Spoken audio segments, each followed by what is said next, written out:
Afternoon, ladies and gents. Welcome back after lunch. I hope you had an enjoyable lunch. I'm standing up so that I can hopefully get your attention and get you to take your seats. The post-lunch session in any of these events is never easy, but the good news is that we have a fantastic panel lined up to talk about a topic that is really important to the Sri Lankan private sector, particularly with the kind of paradigm shifts we're seeing in international trade and globalization around the world, as well as because there are so many policy reforms and policy initiatives happening in Sri Lanka right now on trade.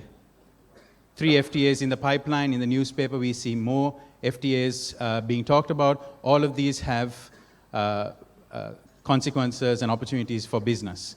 So hopefully we'll try to dissect some of those.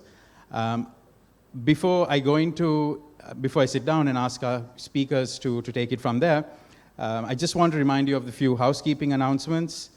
I won't be reading out their profiles in full. They're in your faculty book, but I'll briefly introduce them as they speak. We have, as in the previous sessions, we have slips of paper for you to pose your questions, and my colleagues are available at any time during the session for you to hand it to them, and they'll bring it up over here, as well as the app. So pose your questions through the app as well. We will have 2 speakers, first Ganeshan and then Harsha, who will be delivering their remarks from the podium, and then we'll go into an interaction among the panelists, and then of course take your questions as well. So first up we have, and I must say this is a very interesting panel because we have international trade negotiators, academics, Sri Lankan trade experts. We have folks who've seen trade work in Asia, and also from the private sector viewpoint, as well as on the trade facilitation side.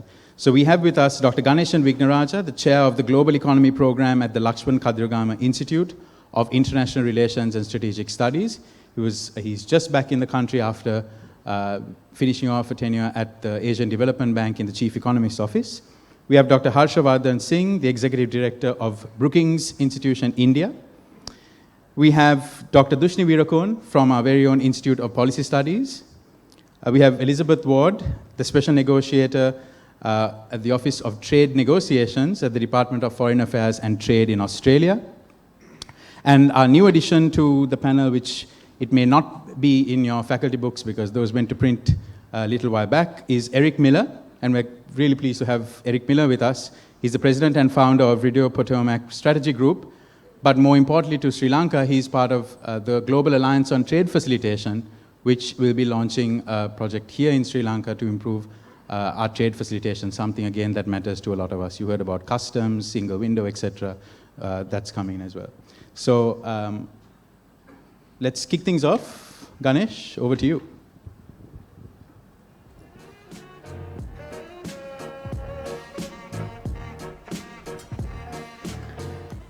Thank you very much. It's a real pleasure to be here to talk at the Ceylon Chamber of Commerce Economic Summit.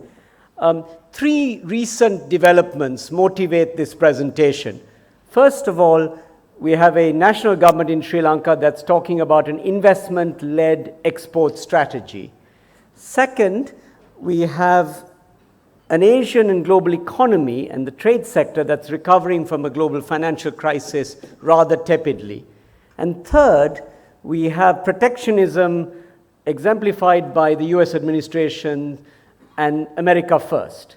So then what is Sri Lanka's story? Where might we be in terms of our trade performance and investment performance, and where might we go? So I'm going to try to present kind of 9 sets of stylized facts for your thinking and to sort of set the stage for this session.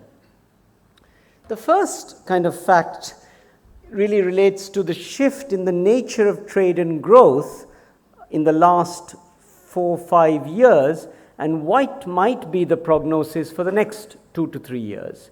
And what we have here is in blue trade growth, and in red, we have GDP growth, okay? And we have the period just before the global financial crisis, 2003 to 6, and the period after and a forecast, and we have developing Asia, China, and Sri Lanka.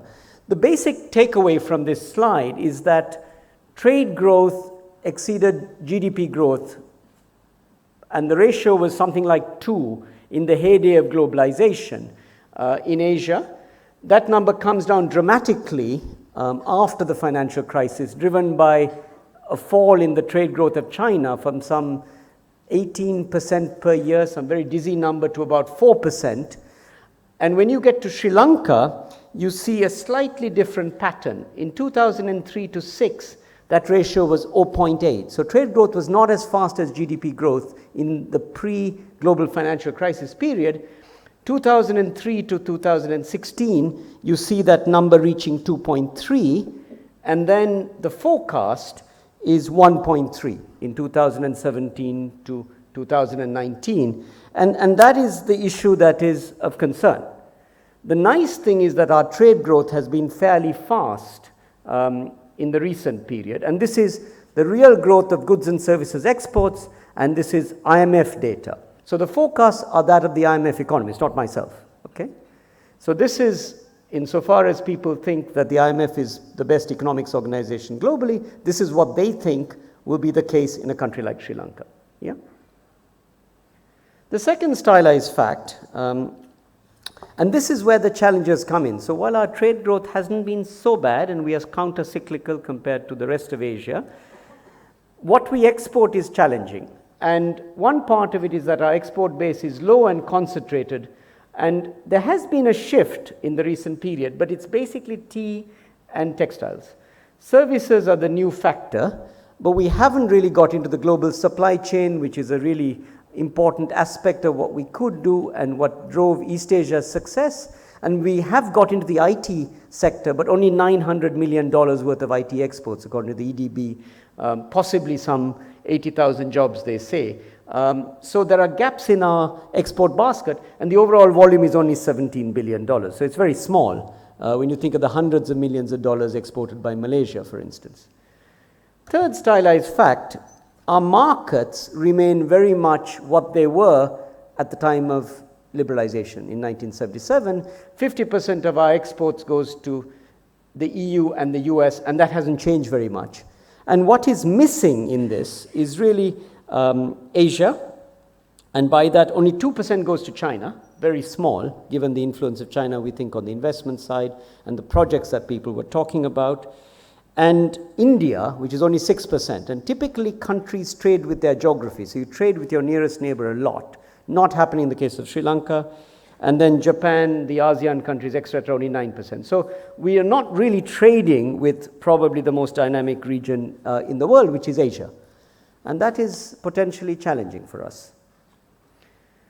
People have talked about foreign investment, and this graph shows you the actual values of FDI flows for Sri Lanka, and it shows you what other people are getting in relation to gross domestic investment.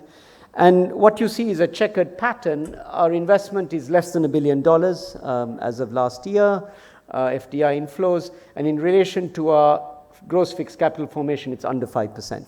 You see the comparators. FDI plays a much greater role in the rest of the region than in ours, and it's vital for bringing technology transfer, marketing connections, and skills, which are fundamental if we want to change the structure of our economy, as the Prime Minister says, from a sort of a low-tech, commodity-dependent country to something more high-tech, medium-tech, with higher skills. Now, the things I said at the beginning, with Donald Trump, a slowdown in trade, naturally have fueled export pessimism in Sri Lanka and elsewhere. How can we go forward when the rest of the region and the global market is in a difficult position? However, one should not be overly pessimistic. The first is that the US is still useful in our export basket in terms of a source of demand, and the US is expected to grow at 2.5% this year. So that important fact means there'll be demand for our exports. And so that's a key driver. The other, which is more useful, is China's rebalancing. China is going from an export-led industrial model to domestic demand and services, and this will create a whole lot of opportunities for a country like Sri Lanka, and something that we should exploit given the Chinese presence in this economy in terms of infrastructure and tourism. There are at least 4 examples of things that might occur. The first is the easy bit. Some of the things China did in terms of labor-intensive exports, ranging from textiles and garments right through to electronics and eventually auto parts, can well be done here through global value chains. Much of that is now in India, Indonesia, and Vietnam. We can attract some of that. A second area is as China moves up the value-added chain to more sophisticated industries, there'll be another value chain and an industrial process which we might tap into, for instance, in the IT sector. Yeah? A third area is much of our exports come from large firms. Small and medium enterprise is not really present in our trading, and there are big opportunities for them both in manufacturing as well as the service sector, and another thing we should exploit. So there are these opportunities if we're able to access them properly. Now, what do we make of our trade strategy? And one of Anushka's points was that we should talk about smart trade strategy. And when you read the newspapers, you feel that everything is bad here in terms of trade and trade strategy. It's not quite true. We have some useful achievements in terms of trade agreements and in terms of getting market access. For instance, Sri Lanka did sign the WTO's trade facilitation agreement, and that came into effect in February this year. And with the electronic customs, I think Sri Lanka Pay it's called, that will help reduce trade costs in the time to come, right? So something very useful and very practical that government has done. A second thing that government has done is reinstate the GSP Plus, which gives us preferential access to the European Union market, right, for some products, but it's time-bound, right? It's time-bound till probably 2024, if I get that right. So we have a window of 8 years in which to take advantage of this thing, right, and then get on non-preferential terms, which is most likely what will happen. No amount of special pleading is going to get GSP Plus renewed, perhaps, if we hit that income threshold. FTAs are an emerging area, and probably the thrust is right to have FTAs with India, a more enhanced one, China, the obvious player, and Singapore, which has multiple FTAs across Asia and is very promiscuous in terms of who they trade with. Probably the thrust is right, okay? However, this will take time, okay? FTA negotiations typically take 3-4 years, perhaps. So a start has been made, but they take time because of the complexity of the negotiations and the fact that we have very limited trade negotiations capacity. From what I understand of it, it's usually has been done by one person trying to coordinate with different ministries. The technical work is done by the Department of Commerce. It's a very limited structure compared to what you have in other countries, and we may want to come back in the chat to that issue. So it'll take time by definition. However, for China, I think they will want to give us an FTA for political reasons, and we should be smart, and this is the first smart point, Anushka, to exploit that opportunity and the goodwill that they want to give us. And that's okay. Let's get China first. That will hopefully create competition for India to want to give us a deep FTA. And Singapore is doable, but will have some interesting challenges. The future agenda in the FTA architecture, which I think is something we could pursue, is something called the Regional Comprehensive Economic Partnership. And this is the counterpart to the Trans-Pacific Partnership with the United States. And it involves the ASEAN countries, China, Korea, Japan, India, Australia, New Zealand, and it covers 30% of world GDP. So if we gain access to that in some way, that would be a big gain, both in terms of income gains, as well as the fact that RCEP is low ambition and is very development friendly. There are easier adjustment terms for the developing countries there. It's lower ambition in terms of goods, services, and perhaps some investment. So there are many reasons we may want to consider RCEP, and Singapore is probably our route to RCEP, and that's something we may want to exploit, particularly in our bilateral relationship. Now, the first baby steps for us is observer status in ASEAN. And I learned something recently that Sri Lanka had been offered ASEAN membership way back, 20, 30, 40 years ago, and we said no. Very bright spark, right? Now it will be hard for us to get this in terms of observer status, and we may have to pursue this along sectoral lines, and it again something we may come to in the chat.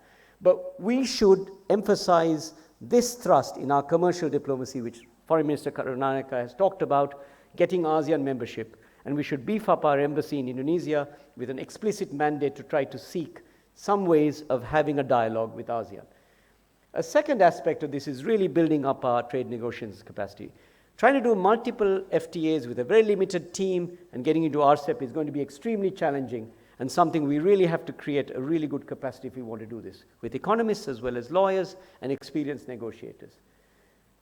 Here is a very simple story about FTA-led regionalism across Asia, and Sri Lanka has very few agreements in effect, and look at the others. Singapore, very promiscuous, 20-odd agreements with virtually every partner in the world, but the real rock star is Korea, has an agreement with the US and with the European Union.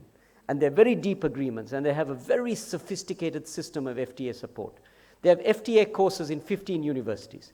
They have set up a new institution to provide technical assistance to SMEs to make use of FTAs, and so on. I can go on about Korea as a separate lecture if I ever get invited back here, but that's the model we want to think about. But Sri Lanka is a laggard in this game and a new entrant, and something we've got to think about. Now, the seventh issue we've got to think about is really about deepening reforms, and they talked about this a lot, and I kind of did a very quick balance sheet for myself against some other East Asian countries and thinking about where we are on different indicators. We have achieved some things, and there are areas we need to improve. In terms of tariffs, we haven't done so badly, 9.3%, down quite a bit over the years. Agriculture is still heavily protected, some 20-odd% in terms of agricultural protection, but industrial goods, some peaks and so on. We've got to deal with para-tariffs. That number could come down to 7, probably fairly short space of time. Ease of doing business, a big problem. Government has made a major effort on this, 8 committees, etc., e-customs. But enforcement of contracts, the legal system is up the spout in this country, and something they've got to do about if we want to get FDI in here. You cannot solve business disputes easily here, let alone any other kind of dispute. We've got to deal with the registration of property and so on. Paying taxes, they're trying to do something about. Then there is the tech bit, which we are badly on. We have fewer researchers in R&D than other countries. We don't have very good internet statistics. There is a problem, and I know the internet is being discussed in another panel, and we don't finance our SMEs properly. Interest rates are 18%, 19, 20%. Access to credit is challenging. There are problems both on the banking system as well as on the side of the SMEs. We have to look at our collateral laws. A lot of areas we have to do. So deepening structural reforms is absolutely necessary, just as fiscal issues are there. So in summary, I think Sri Lanka has made achievements over the years in terms of trade, and trade growth isn't too bad, but there are some problems in terms of the export basket, the fact that FDI lags trade, and the fact that we are not trading as much with the most dynamic markets in the world. Going to be much harder for Sri Lanka going forward than in the past, but I'm not unduly pessimistic with the opportunities in value chains, services, and SMEs, and FTAs with East Asia, the bilaterals, but as well as RCEP down the track, and ASEAN membership through observer status, and implementing reforms and infrastructure are critical. Thank you very much. Thank you very much, Ganesh, for keeping it within the time. Really appreciate it, and also giving us not just a brief diagnostic, but also giving us things to think about in terms of actual next steps, whether it's baby steps or bigger steps. I'll now hand over to Harsha, who's going to bring in the perspective both international as well as anchored to the view from India with regard to Sri Lanka executing a smart or smarter trade strategy. Harsha, over to you. Thank you very much.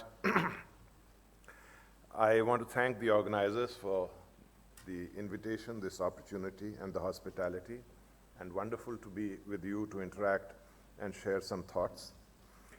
I want to address a few questions which were raised when the program was discussed with me, and also some finer points, because the discussion since the morning shows that the policymakers know a lot of the areas which need to be addressed.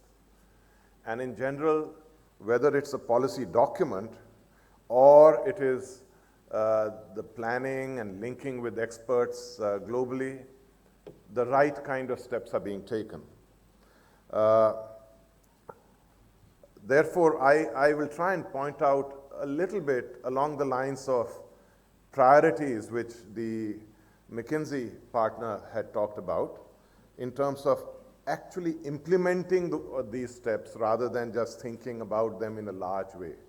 So there's the large and the small, and that's one of the issues I'll address. But before that, some of the queries which were raised to me: where do you see global trade headed, given the trends over the last year and a half with trade at its lowest level? We saw Ganeshan's first slides showing that. It's good to say that right now we see a resurgence of trade again. WTO expects trade growth in 2017 to be 2.4%, up from 1.3% last year, and slight increase next year. The reason is that the GDP has started picking up. Historically, whenever economic and financial collapse happen at the same time, it takes about 7 years or so for recovery to take place. We are now in our 8th year. So from past experience, a turnaround ought to be expected.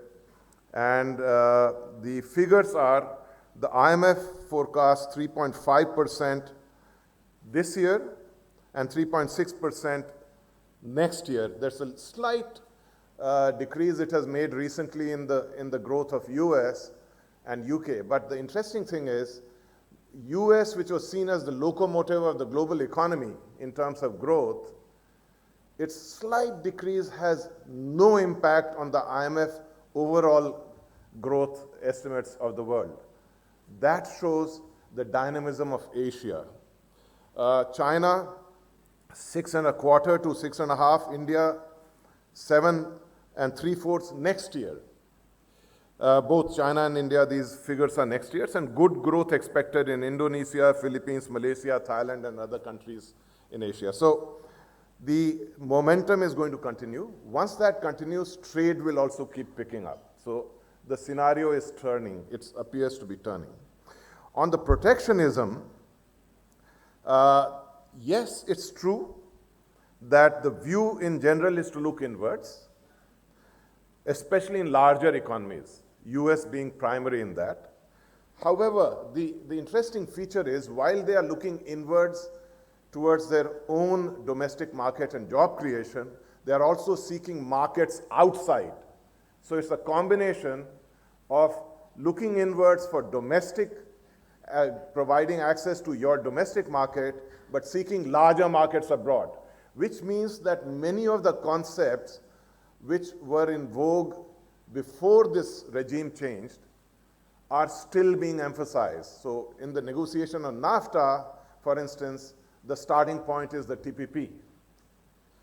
So it'll be, this change will be more of the same sort of thing, and then a little bit from looking at what else might happen in rules of origin, etc. But fundamentally, the framework of the regulatory processes will remain similar. Interestingly, WTO has just announced that from mid-October 2016 to mid-May 2017, the world has seen the lowest increase in monthly average for new trade measures being put in place. Ever since 2008, 2009, new trade measures were being put in place, even though the world said we will halt protectionism. The smallest number has been in the last 7 or 8 months. So that's another good development in terms of, though looking inwards, but the trade measures per se are slowing down. Another question raised to me was, what do I see as India's trade strategy, and what does it mean for its neighbors like Sri Lanka through ETCA, etc.? So India is both looking inwards and outwards. The interesting thing is that it's looking, trade policy today is not just at the border, it's inside the border. That's where it overlaps with domestic policy. So trade facilitation is not only for customs, although the trade facilitation agreement relates to customs issues, trade facilitation is far deeper, affects the efficiency of operation far deeper into the economy. So India is looking very strongly at the internal processes and reforming them. At the border, interestingly, it's looking at those tariffs and lowering them, which are inputs into its Make in India program. In fact, if you see the budget for the last 2 years or so, there is a section on Make in India inputs. I mean, these are Make in India tariffs, which are lowered. So it's a combination, but they continue to see, because of the internal focus and the global markets, they continue to see standards as being very important. And if you look at what India is doing, and you see what is the main objective in ECTA, it doesn't seem to be, the situation doesn't seem to change in any way in terms of achieving those objectives. They are still viable. There is likely to be momentum towards them, including the early harvest program with respect to mutual recognition of conformity assessment procedures, something which is also emphasized by the national trade policy framework, which the central bank governor was talking about in the morning. Then, looking at Sri Lanka embarking on new trade reform effort through tariff liberalization, preferential trade arrangements, and export promotion, one question I saw in the blurb was, is this a foolhardy strategy? It's not foolhardy, it's just incomplete way of looking at things. When you look at trade policy, you have to look at the entire complex, internal, external.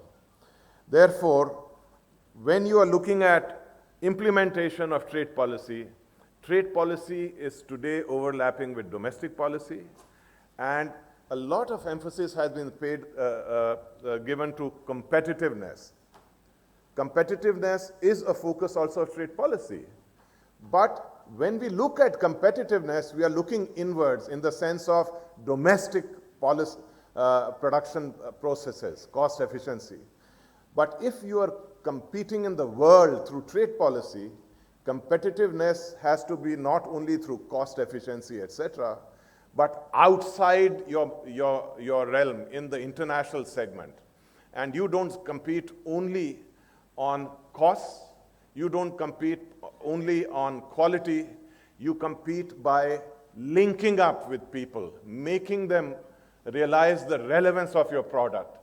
Therefore, a competitiveness policy which is far more complete in my view will not only be commercial, it will flank it with political relations, it will flank it with connecting with another country to learn, or at least let it take an interest in what you are doing by sharing success cases and helping you implement them here.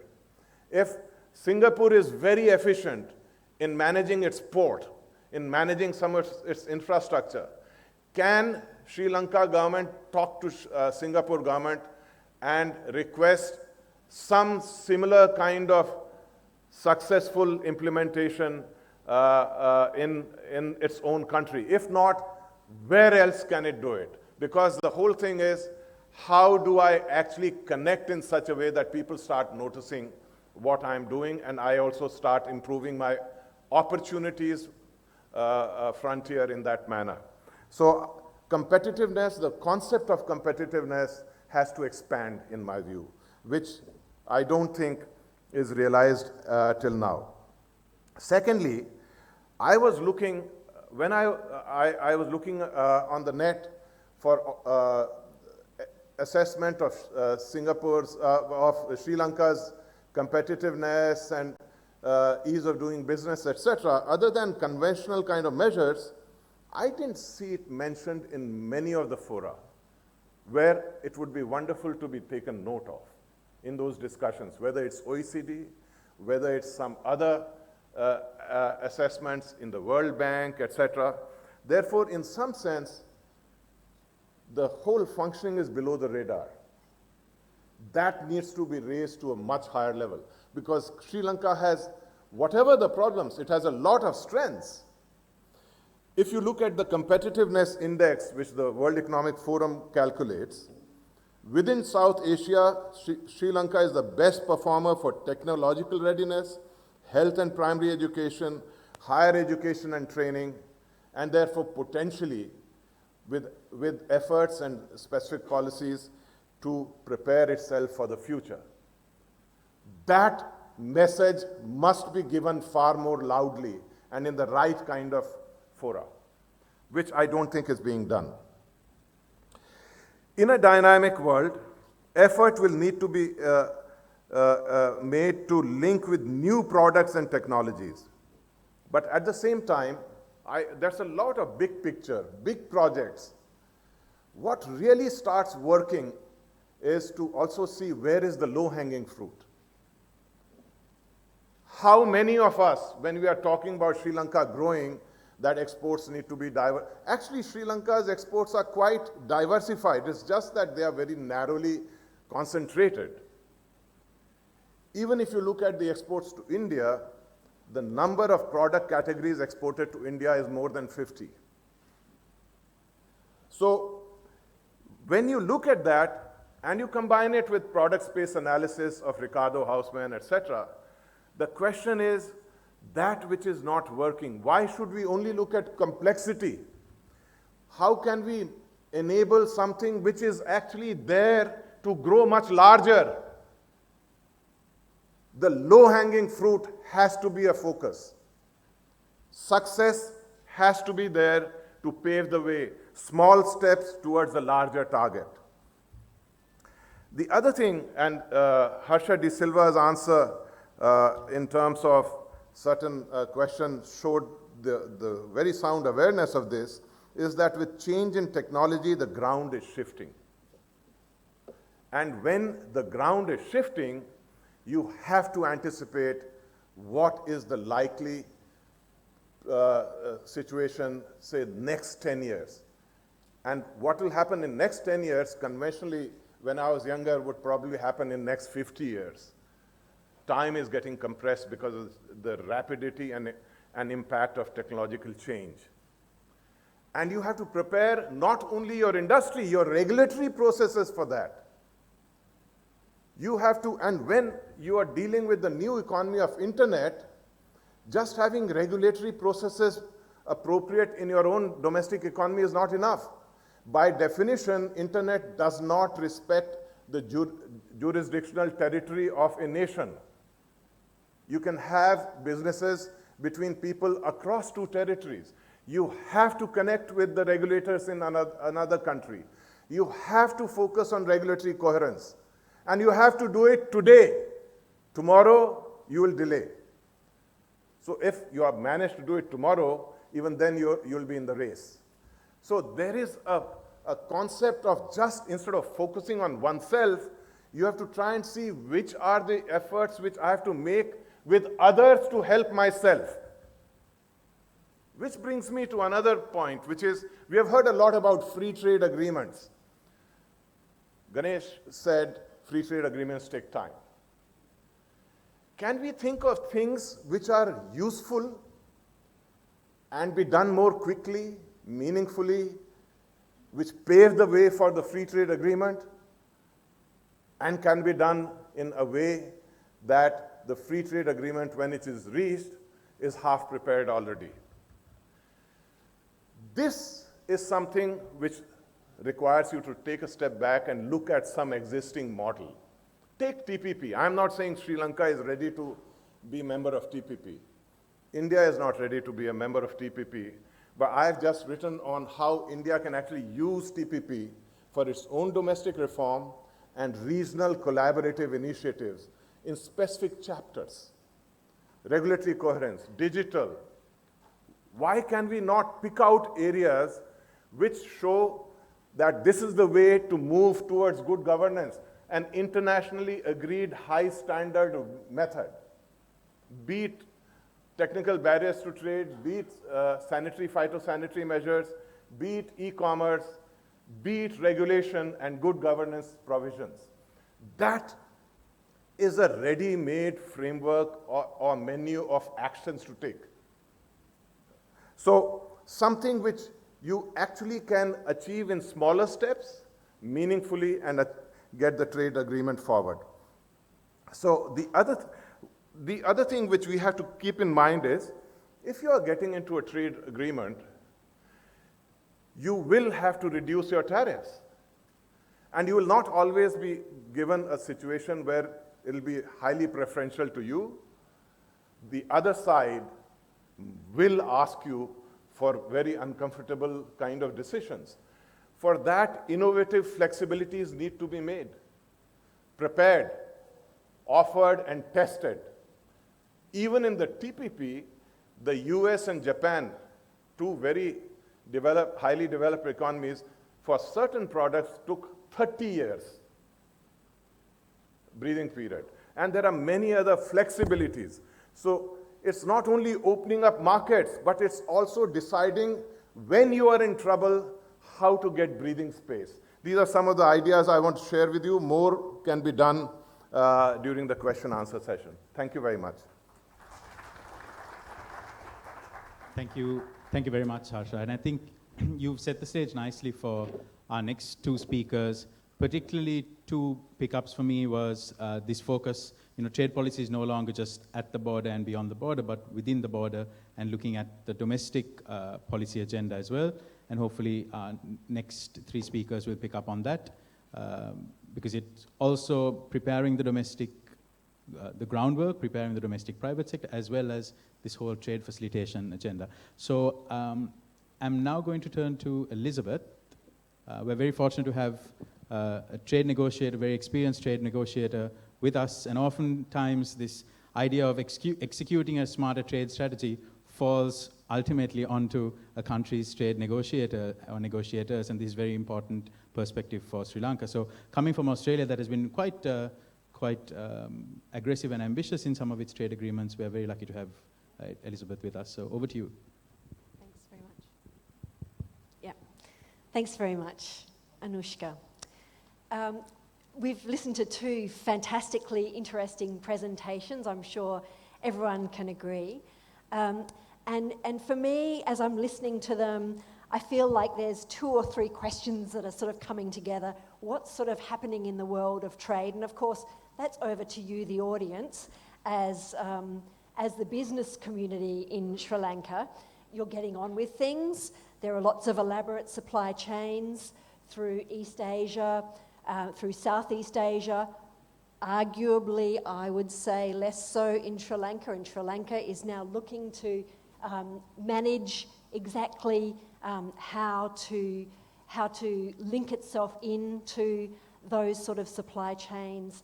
But we're seeing, as per Ganesha's slide, a slowdown in growth of trade. That productivity growth that we saw going crazy in the pre-GFC era, really slowing down now, but steady growth. And you all know that business is working very hard. But today we're looking at both the fact business is getting on with its work, but what is happening on the policy front? And I guess that's where many of us have an interest here on the panel. What does the turbulence in political rhetoric around the world, what does that mean for trade? What does it mean for Sri Lanka? What does it mean for a Sri Lanka which is contemplating some thoroughgoing reforms to its trading policies and profiles? So this is a really fascinating sort of conflation of a whole lot of issues. And for me, as an Australian, coming from the Australian government that takes a very open market approach to trade policy, this is a perfect opportunity for me to step out for you a little bit in my 2 minutes remaining of some of what sits behind Australia's position. Now, my professional life has been, at least in the last few years, working a lot with economies in East Asia and in Southeast Asia, and through a prism of APEC. Now, what I can say is that APEC has been a fantastic mechanism for countries in this region to come together and for regulators to really talk about what makes economies glue together, what provides us with mechanisms to share our, how can we share our experiences and how can we each benefit from that? What we've really learned is from our shared experience and our shared history over the last 2 or 3 decades is that we can best engage in our interconnected world, and turning your back on globalization, frankly, is not an option. We are in an interconnected world. The best way to do this is to build institutions and agreements that are able to shape and manage open interaction between our economies to build certainty for you, the business community, and for finance markets, so you can really build a world where we can benefit consumers. And that, at the end of the day, is what open borders is all about. For developing countries, I've been asked to provide some comments on this. Well, excuse me, what I've seen is through APEC's experience that developing countries have benefited enormously from embracing a liberalised market setting. It might be easy to think you're not trade exposed. It might be easy for Australia to say, well, we're actually a very long way away from Mexico. We'll be okay.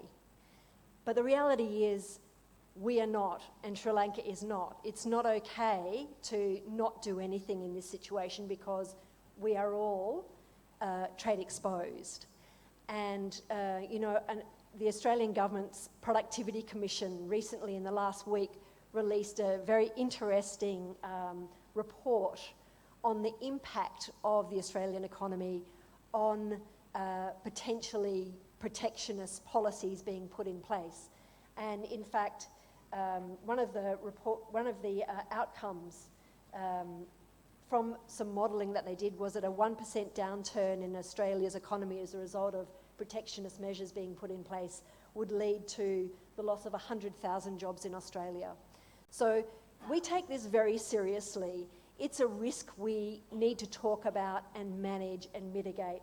And the very best way for us to do that is to work towards freer markets, twinned with that to make sure that our domestic policy settings are right, to make sure our economy is as resilient as possible, to make sure our workforce is as adaptable as possible. And thirdly, that we have a very clear narrative domestically about the value of having a liberalised and liberalising set of trade policy priorities.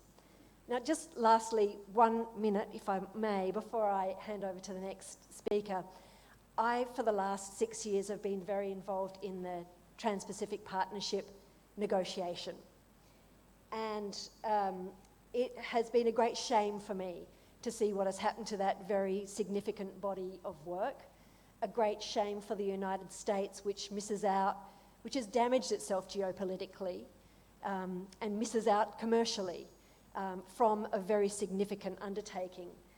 But I would just say to you, and the reason I wanted to mention this is because it does have an impact on Sri Lanka and the way we all think about trade policy. First thing is the TPP is not actually going away. There are now discussions underway for a reconstitution of that group without the United States. That conversation's going on.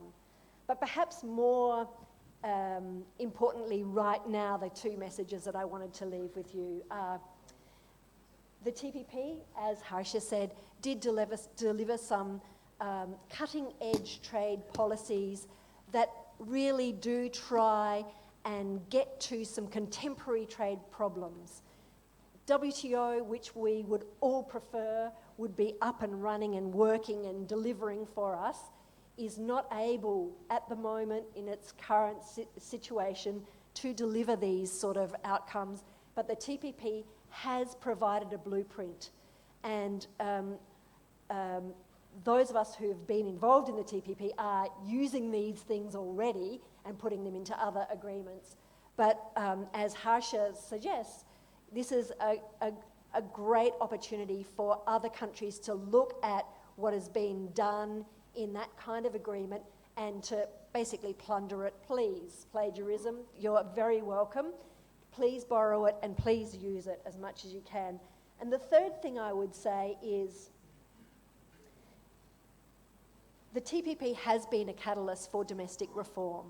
We all know when we do our assessments of these trade policy outcomes that we've negotiated, that those countries, the countries that stand to benefit most from trade agreements are those that put in place the deepest reforms through those agreements.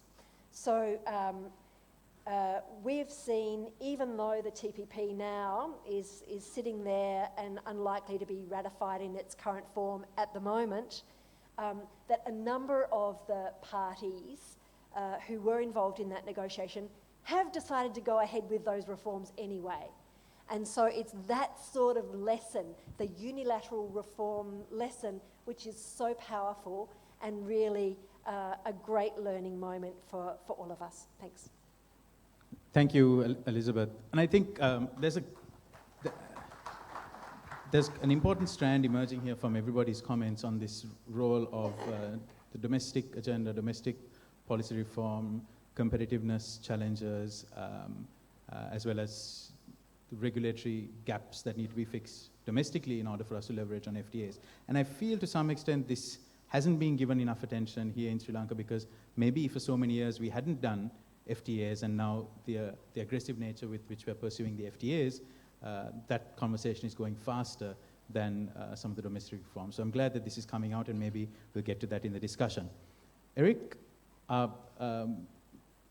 private sector focus here, you're with the Center for International Private Enterprise, Global Alliance on Trade Facilitation, you advise companies as well, and you're beginning to be quite familiar with Sri Lanka now with this project. So give us a view from your end. Well, it's a great pleasure to be back here. I live in Washington, D.C., which has been going through some interesting changes in recent months. And so I think, first of all, when you look at the global landscape, there's been a lot of discussion about protectionism in the U.S. and protectionism in other jurisdictions. It's important to understand what's going on, and that is that countries are pursuing their national interests. So the U.S. is in the process of redoing the North American Free Trade Agreement. Much to everybody's relief, they're not going back and looking to impose tariffs and quotas. But there is a bigger agenda here which has to do with China. And certainly everybody in Sri Lanka and elsewhere are looking at how do you deal with the framework with China. And this goes to the very question of how do you deal with what are free trade agreements. Sometimes we think that they are magical accords which deliver benefits out of the sky, but in fact they are human creations that are based on deep understandings of interests and of goals. And so I think that for a country of this nature, it's important to push ahead with opportunities with China, but it's important to be very realistic about what is China looking to get out of this and how they're approaching it. And so when one thinks of the China in the world they are doing, the Chinese are right now pursuing a free trade agreement with Canada. They are sending large delegations in the middle of winter to Canada, which is not merely to view the sights and sounds of a fine winter day. They're figuring out who matters, what the country produces, what's important. And indeed, they will do that here. And so they will know you better than you know yourself. And so part of it is a process of figuring out how do you leverage the advantage of smallness. Because this is a country where everybody more or less knows everybody, at least by extension, you have an ability to leverage, if properly done, a decision-making process that others do not have, where you have vast interests spread across a large landscape. I mean, part of the challenge that even a country like India has had is a vastly diffuse federal system and a population of 1.2 billion people. And so this is about putting in place the domestic mechanisms to make this conversation happen. And so, first of all, what I've seen in other jurisdictions that have worked is a real commitment over a period of really a decade to build up the trade capacity. So you take the best minds of this generation of people and put them into working on trade policy. And that's not just in the government, that's also in the private sector. Because the private sector knows its business, but trade is a language unto itself. It is an ability, it is something that has to be translated into trade terms. And this means getting people to work with the Ceylon Chamber and work with others who will understand the nuances of how the apparel regime may work in a China trade agreement or in a Europe GSP framework, and figure out how that translates to the national interests on the ground. And so this is something which is fundamentally important in order to be successful. Because you can't know how to succeed unless you know what your interests are. And knowing what your interests are is fundamentally a process of working through dialogue and figuring things out. I've always been one who said that every successful country in the world has taken their own path. When one looks at what happened in the late 1990s, where the IMF decided to come in and lecture Malaysia about their currency policy, and Malaysia turned out just fine. And that's because they understood what their interests were, but they were able to reflect that. They were able to reflect the overarching trends in the global economy. And so for a small country such as this, the key things are openness, which is intelligent trade opening that is properly negotiated, and frankly also efficiency. And this is where things like the WTO Trade Facilitation Agreement come in. I'm here developing a project in that regard. And so you want to learn from Singapore. Part of it is to benchmark yourself against Singapore, look at the regime that will make you best in class in logistics, and every day get up and figure out, how am I going to shave seconds off of my times that are in the ports? How am I going to ensure that release times are faster in the ports? How am I going to ensure that I have proper cargo handling facility at the airport? All of this is what matters. And so it's about putting in place an agenda to say, yes, we are a smaller country in a smaller globalized world where efficiency and competitiveness are intense. We must find our own way. And the only way we will find our own way is to leverage our internal advantages and link those up to what one could call the exogenous factors of competitiveness in the world. Thank you very much, Eric. Bringing the conversation, very importantly, close to home. And not to say that our previous panelists'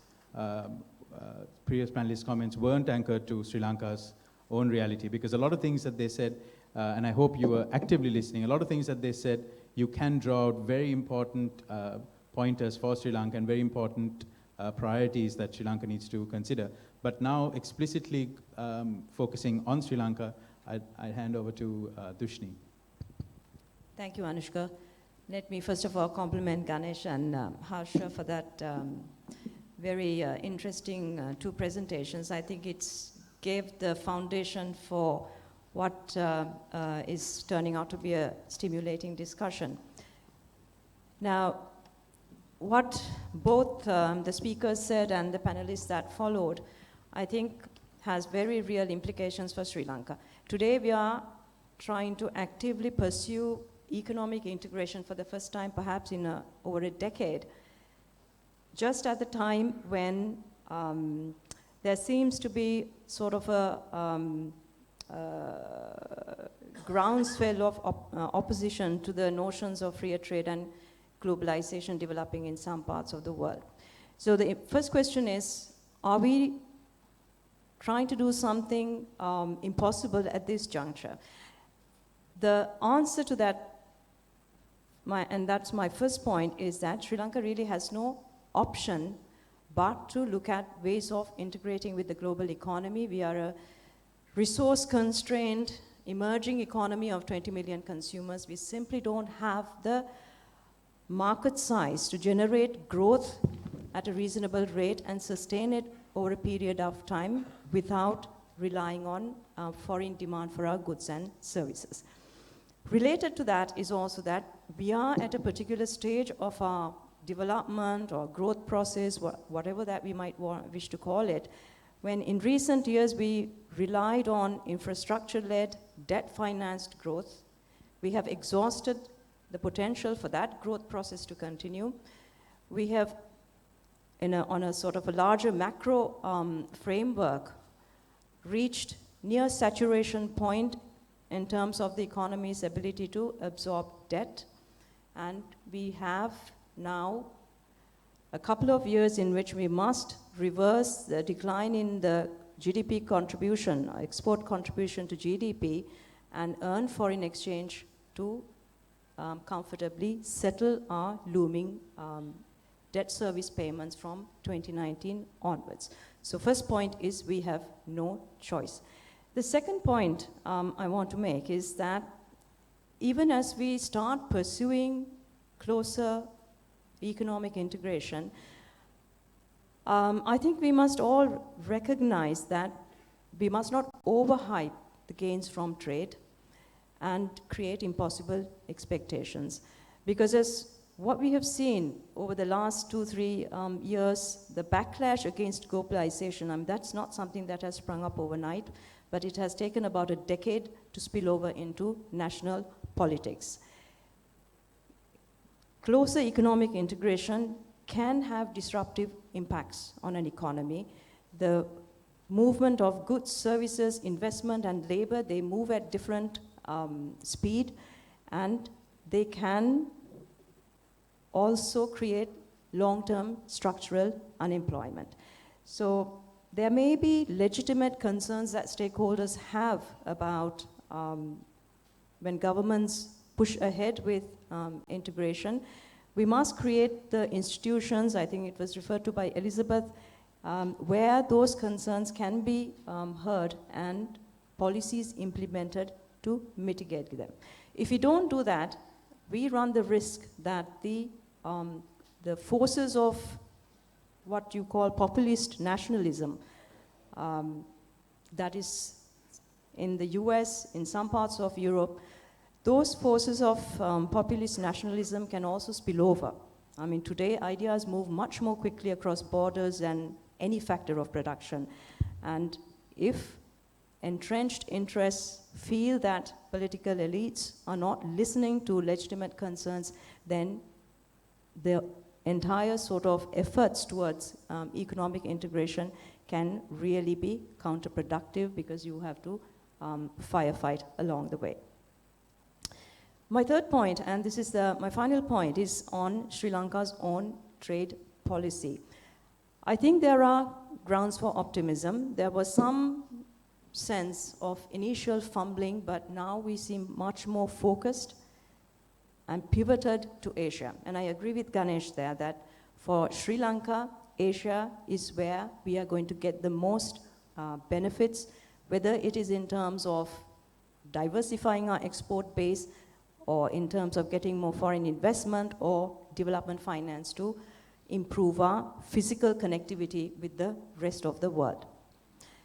Now, having focused on Asia, I think there is room for us to be more strategic in our trade policy itself.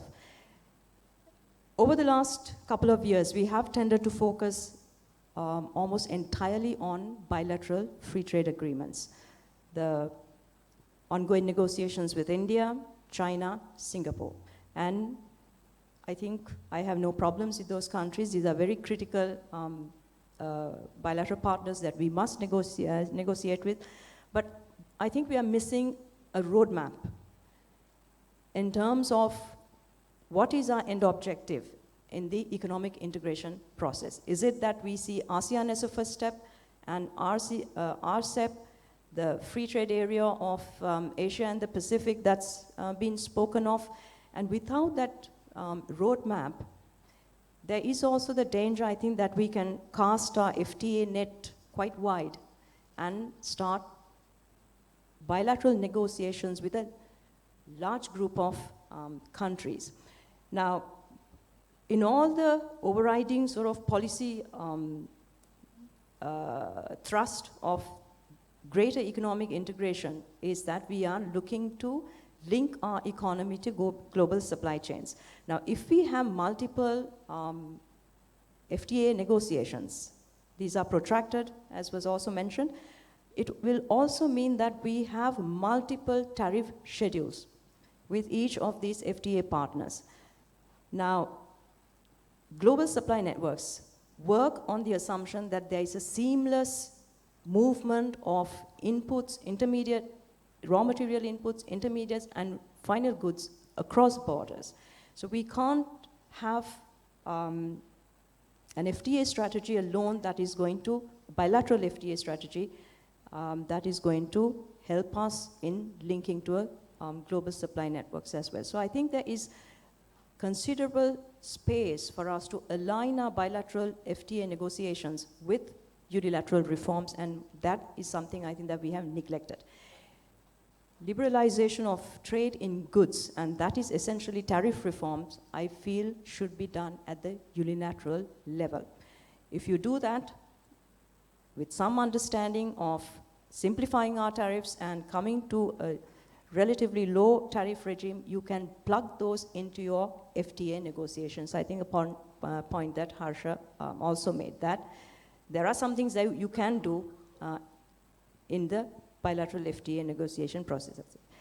The FTA negotiations, I feel, are much better focused on services and investment. The interests of individual countries are much more diverse, and bilateral negotiations will help us in getting really to grips with that. An example also is the Indo-Lanka FTA. If you look at the benefits that Sri Lanka got out of that agreement, the benefits were largely in services and investment, even though the agreement was on goods. And final note on the whole issue of FTAs and unilateral reforms. FTAs are magnets for rallying opposition to free trade in the current climate. If you look at the US, NAFTA was singled out, TPP gets singled out, and Sri Lanka really is no exception. We have had problems with SEPA, we have problems with ECTA, and therefore in the current sort of turbulent environment, I think it is much more strategic to have a mix of bilateral FTA reforms and unilateral reforms that will allow us to pace and sequence our trade strategy in the way that we can get the best tangible benefits out of it. Thank you. Thank you very much, Dushni. I think once again this message on not only focusing outward but also looking at what's happening at home, on the unilateral reform, trade liberalization side, on the domestic reform agenda.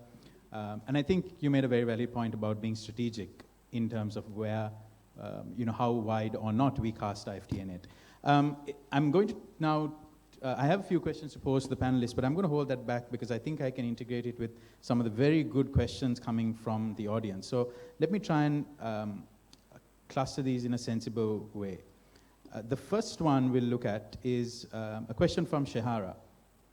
How can Sri Lanka benefit from FTAs with low-cost manufacturers who have huge domestic markets, which have helped them grow volumes and reduce costs, when low-cost products will flood our markets and put manufacturers uncompetitive, make manufacturers uncompetitive? So I think here this question is about presumably Sri Lanka's FTAs with large markets where firms there have reached scale and competitiveness, oftentimes also with protection, and now they're going global, and those firms will be sending products to countries like Sri Lanka.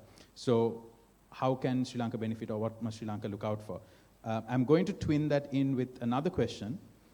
It is believed that FTAs between two countries are now fading away as it exploits one country and is beneficial to the larger country in the bilateral FTA.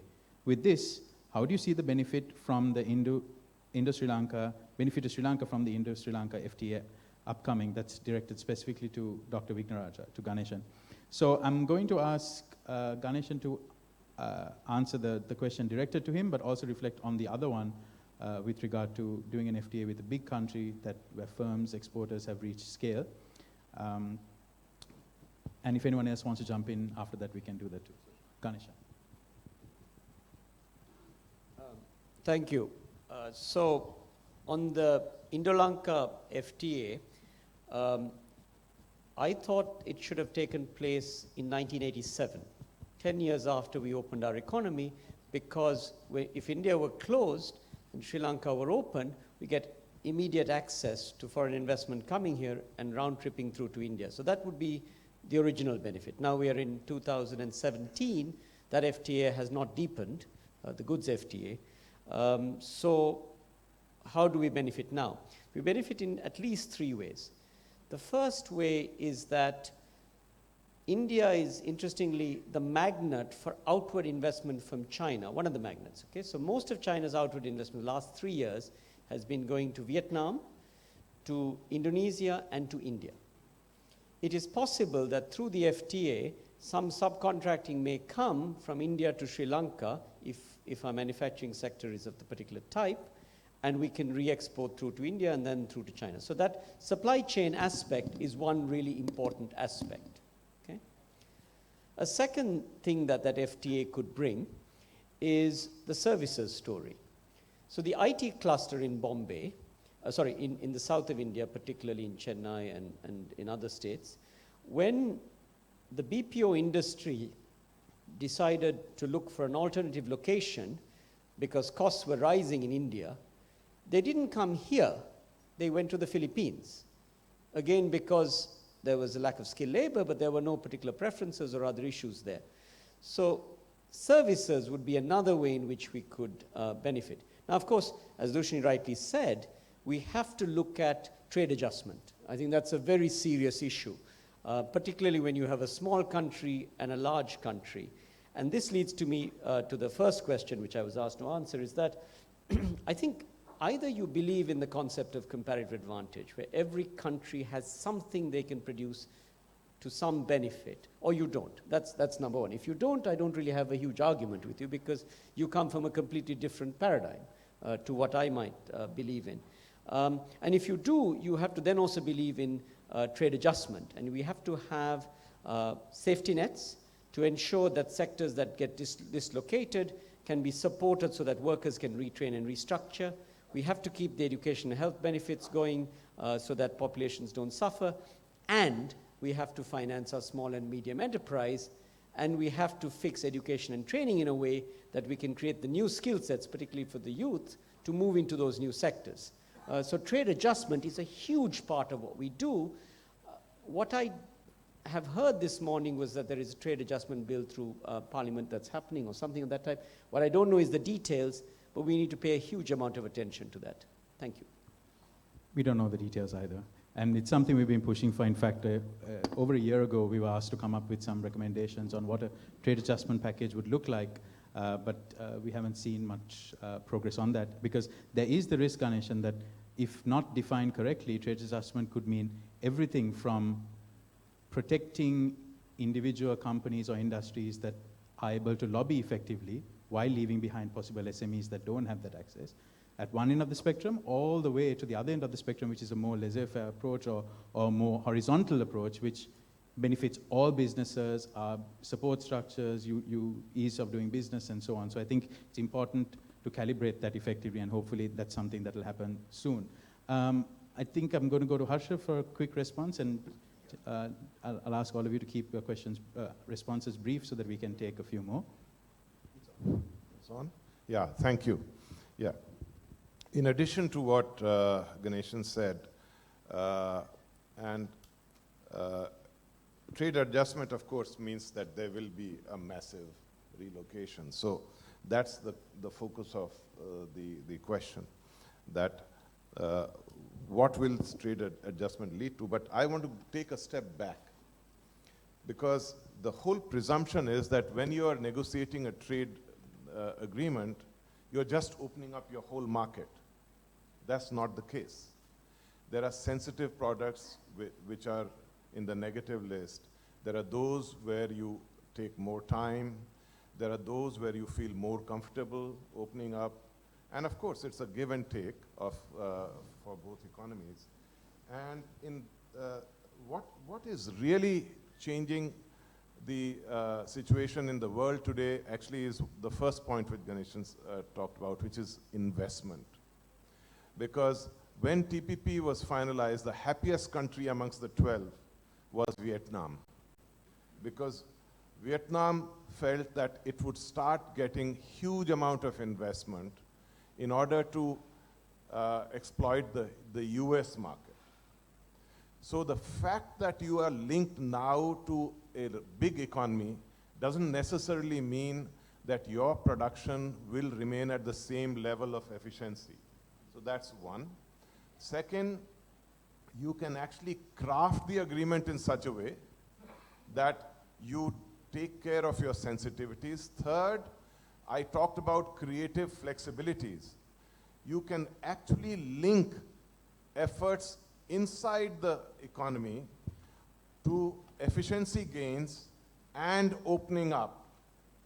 And third, there are aspects of safeguards, which once a particular threshold is crossed, you are entitled to put in place. But safeguards also have a limited period. Say, in the WTO, it's 8 years or 10 years. Once you take all this into account, that's enough time period, not just for trade adjustment, but for expanding. If you do smart policies, not just trade policies, but other supplementary policies, to change the system of efficiency itself.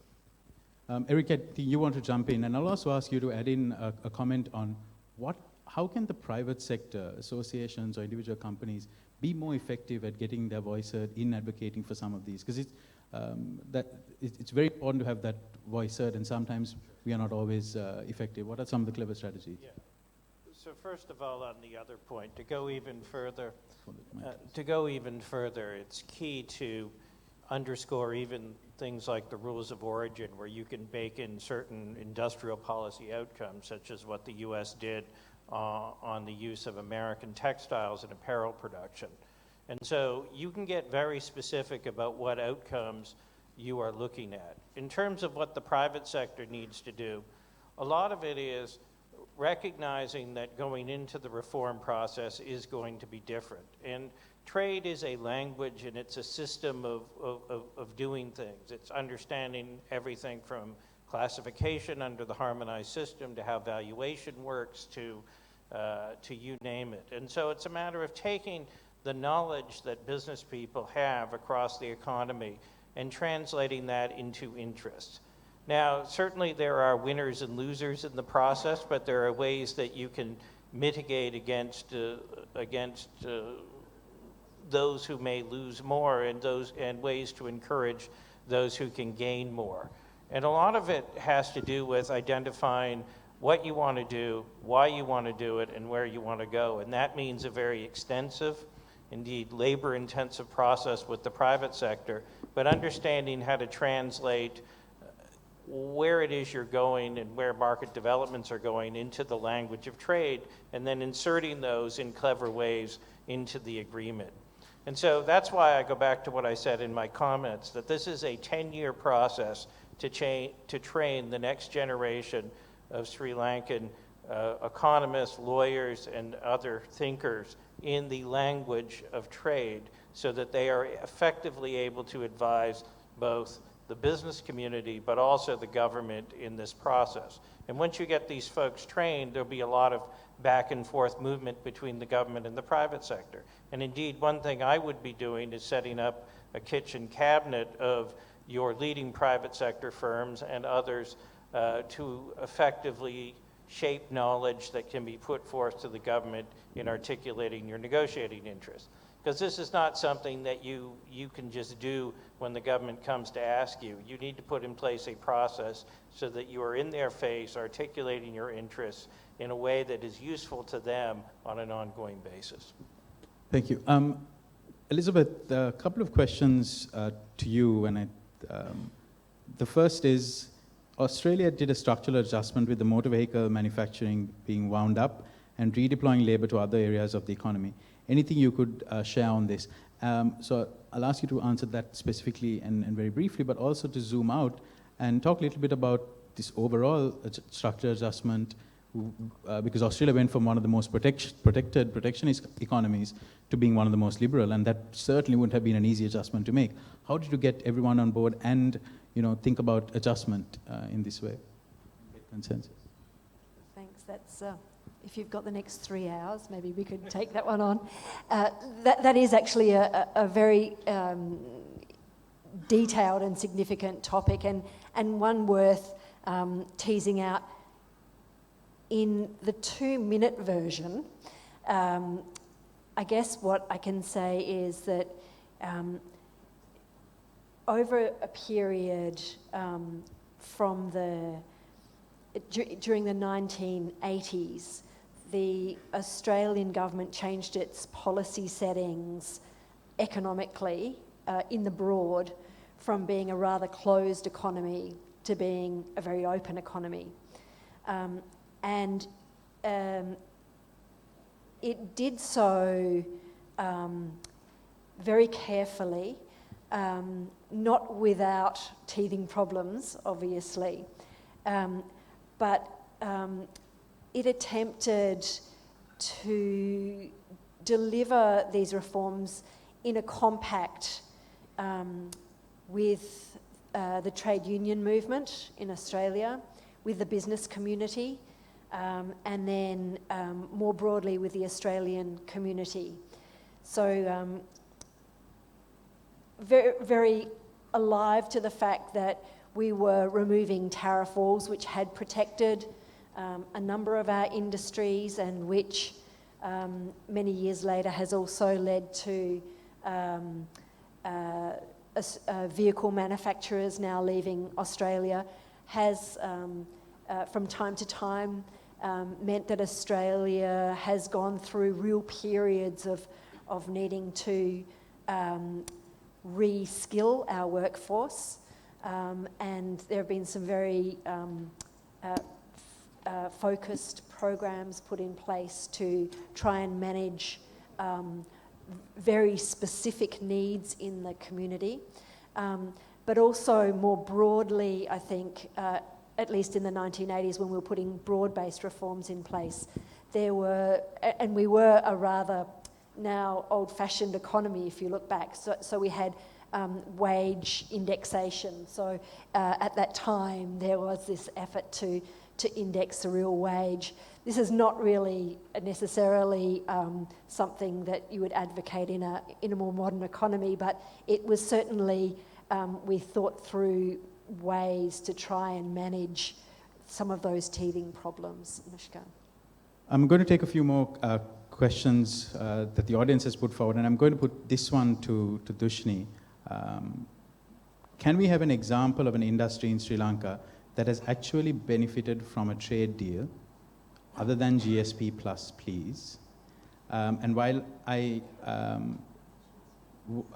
there's also another one that I might put to you. I feel like it has already been covered, but and it's a little obvious. Sri Lanka's domestic barriers to trade constitute the biggest obstacle to trade, and I think that's a very valid observation. Any comment on this, if anyone wants to add in there? So until you gather your thoughts on that, I'm going to read out a couple of other remarks that are both questions and comments that I think we've covered, or that I think everyone will agree with, so there's little point in putting it to the panel. Ease of doing business, we are 110, and quality of infrastructure, we are at 64. Our benchmark is Singapore, is ranked 2 on both parameters. Who will or who needs to drive this change? We simply can't blame it on bureaucracy and buy time. And I think that's something that came out in the earlier session as well, and hopefully in the last panel tomorrow, you'll get a chance to hear some of the politicians talking about that. Another one, how will FTAs impact the local agricultural sector, specifically the farmers and local communities that depend on agriculture, considering we won't be able to compete with India, for example, in terms of price for rice and other products? Correct me if I'm wrong, but I believe that most of FTAs would have agricultural products in the negative list. So,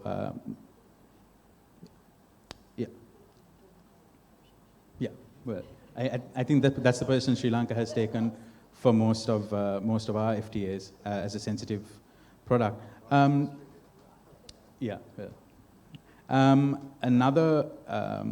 one which I might pose to Elizabeth or anyone else who wants to jump in, and I think again it's one of those questions that have a very obvious response because all of us would agree. For such important and long-drawn negotiations, shouldn't the government allocate more resources with skill and experience beyond a single person and Department of Commerce?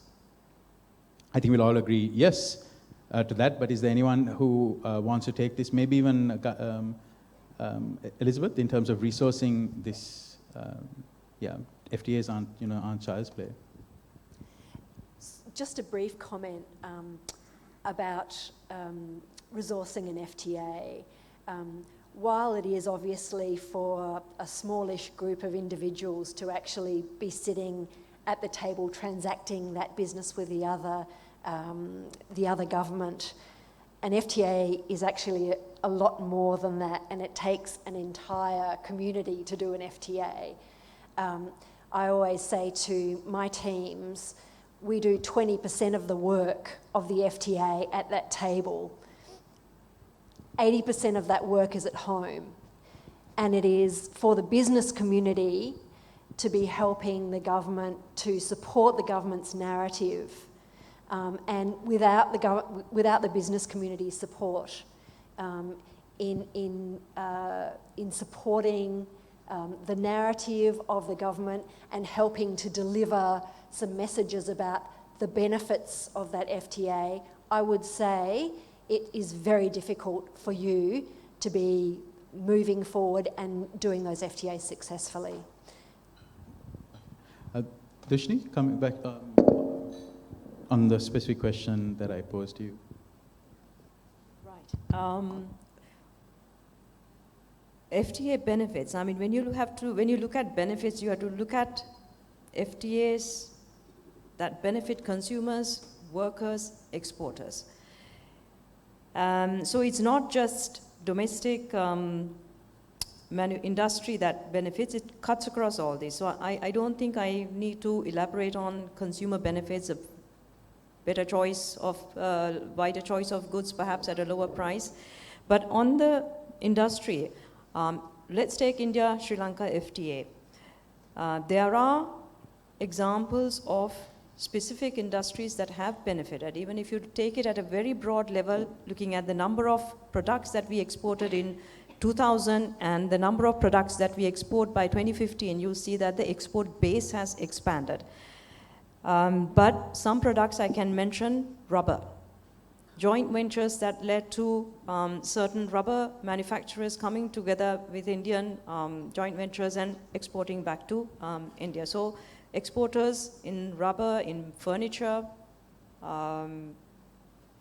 that not only export from here, but to the extent that they have also established production units in India.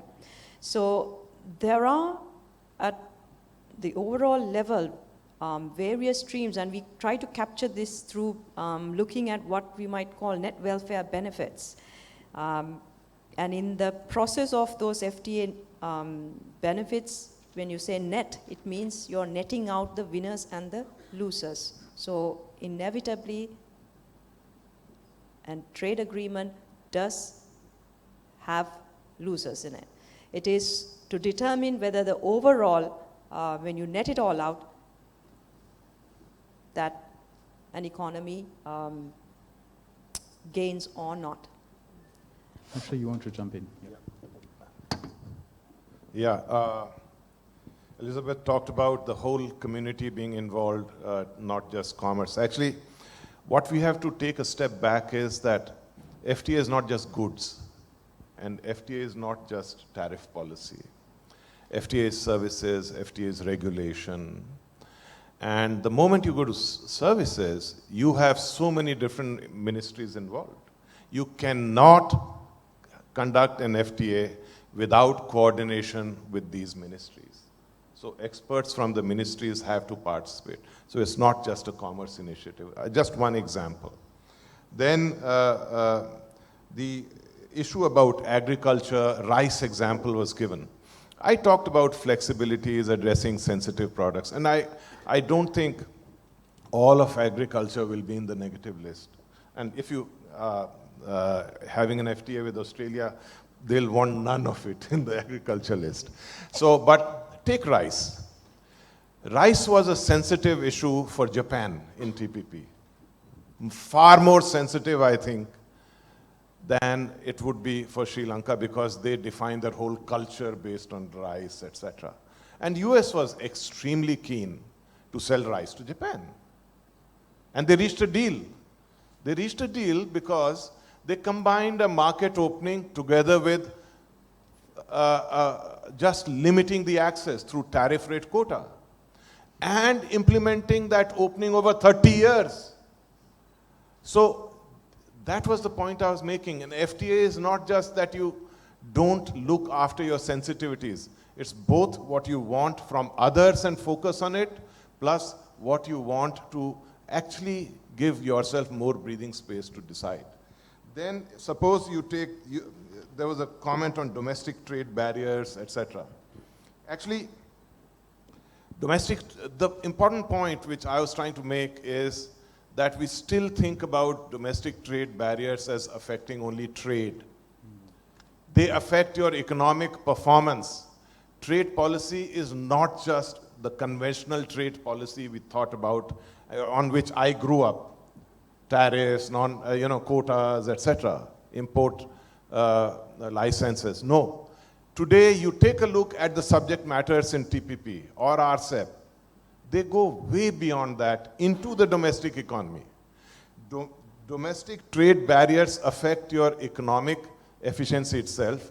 Therefore, you have to deal with them. You may decide to deal with the domestic ones first before the border ones. Second, if you want to promote your trade opportunities, the point I was making is don't just focus domestically. Focus on how, once you have competitiveness, you are competing with others outside in the market.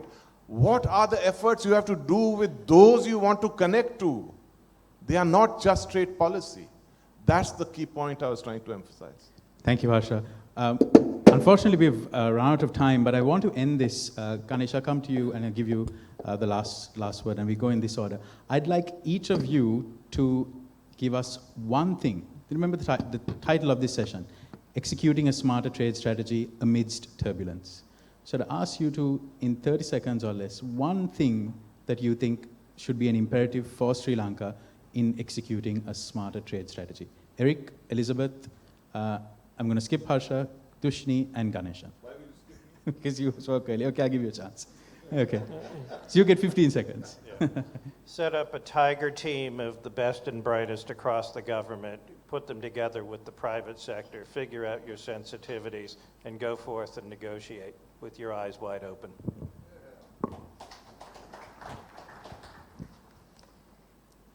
Work out what Sri Lanka stands for, where it wants to position itself in the global economy, work out the right policy settings to fit with that vision and go with it. I think till now we have focused on trade policies, even though larger in conventional sense. The way GVCs are developing is through lead firms and private standards. That's something nobody is focusing on. Without that, you can open your trade, you can have as many FTAs as you want, you won't have access to the world economy. I think for me, domestic regulatory reforms that are aligned to certain unilateral reforms that we do at the border level for trade, but domestic reforms that are broad-based, I think we need to address that first. and that will allow us to reap the full benefits of any FTAs. Ganeshan, 30 seconds. Thank you. I think we should build our FTA negotiation capacity properly through a dedicated USTR type body, and that should come under the Prime Minister or the President's office, and it should crisscross the two trade ministries we have, the multiple agencies, etc. It should have a dedicated team of lawyers and economists, particularly if you're trying to do multiple negotiations. Thank you. Thank you, ladies and gents. I think you don't need me to summarize this. It's a vast topic, but our speakers managed to bring it down, not just from conceptual issues, but specific next steps and priorities for Sri Lanka, and some very important lessons, particularly starting with the presentations by Ganeshan and Harsha, and the others who really pitched in with specifics. Some of the big takeaways for me are being strategic with our trade policy, not casting it too wide, understanding, and links to what Elizabeth said, understanding what does Sri Lanka want, and going for those deals strategically without casting it too wide. A very clear message coming out across the panel about the need to focus on domestic reforms, unilateral reforms, regulatory or trade facilitation barriers that are holding existing Sri Lankan businesses back and are also preventing or also giving a poor signal to prospective investors and businessmen in Sri Lanka. It matters to both, and I think that's very important in terms of creating a good playing field. And finally, on this issue of both the trade negotiating capacity, having a crack team of individuals, but also building that ecosystem where there is good dynamic interaction between the private sector and government in order to get those inputs. This is something the Ceylon Chamber of Commerce focuses a lot on, especially our unit at the Economic Intelligence Unit, where we often throw out many, many channels for our members, for the private sector to engage with government, whether it's written submissions, whether it's platforms for one-to-one discussion. But I feel that there's a lot more that needs to happen. We don't get enough inputs, and without those inputs, we can't make a strong voice to government, and government in turn, the trade negotiating team in turn, can't go and put forward our defensive and offensive interests. So ultimately, it is the content provided by you, and not just on goods, but on services, investment, trade facilitation, that can really shape these FTAs. It's not a them and us. These, whether it's FTAs or other trade policy measures, matter to all of us, whether we are producers, consumers, investors, or just interested and concerned citizens. So thank you very much to our panel. Thank you to those who sent in questions. Finally, on a personal note, I really want to dedicate this session to one of Sri Lanka's champions on trade policy who passed away recently, Dr. Saman Kalegama, who was a boss, mentor, and friend to me, and who worked with Dushni and others as well. We lost a huge resource, but I think it's now on all of us to take on that good fight forward and really be strategic, and that's something he fought for, one of the foremost trade economists in this region. So with that small note, I'd like to end, and I call upon our CEO to hand over some tokens of appreciation. Thank you very much, everyone.